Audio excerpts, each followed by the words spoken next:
The new city budget, which council members discussed today, touts itself as getting back to the basics, focusing on essential services. But city budgets have increased by nearly $1.5 billion over the last 5 years. So what are the basics Austin wants to get back to? What are the basics and why are the basics more than they were last year, 5 years ago, 10 years ago? One of the basics is having a highly qualified, talented workforce. We're a service organization, so for us to do anything for the community, we need to have quality employees to do that. As Austin grows as a city, so too grows its city budget.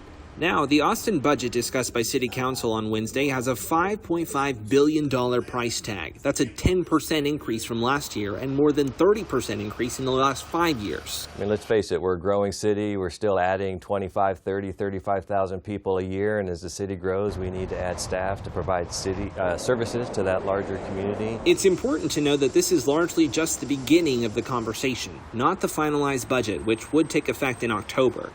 But as it stands, there's still some key takeaways. For one, even though the overall tax rate is decreasing by just under 4 cents, the city estimates the average Austinite is still going to see a 1.5% increase in taxes as a result of rising property values. The biggest piece of the pie, though, comes from one single department, Austin Energy, which alone is nearly a third of the budget. Even still, despite that drastic winter storm earlier this year, their budget is decreasing, albeit marginally, by just under $50 million.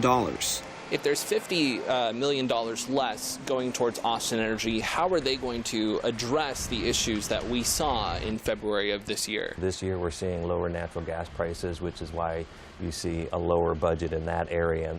The budget also proposes 4% wage increases for city employees and for police. Both of those departments are in the midst of employee shortages, so council members say this should incentivize employment. From inside Austin City Hall, Michael Atkinson, CBS Austin News. Thank you for watching. Please hit the subscribe button and get the latest news by downloading the CBS Austin News app.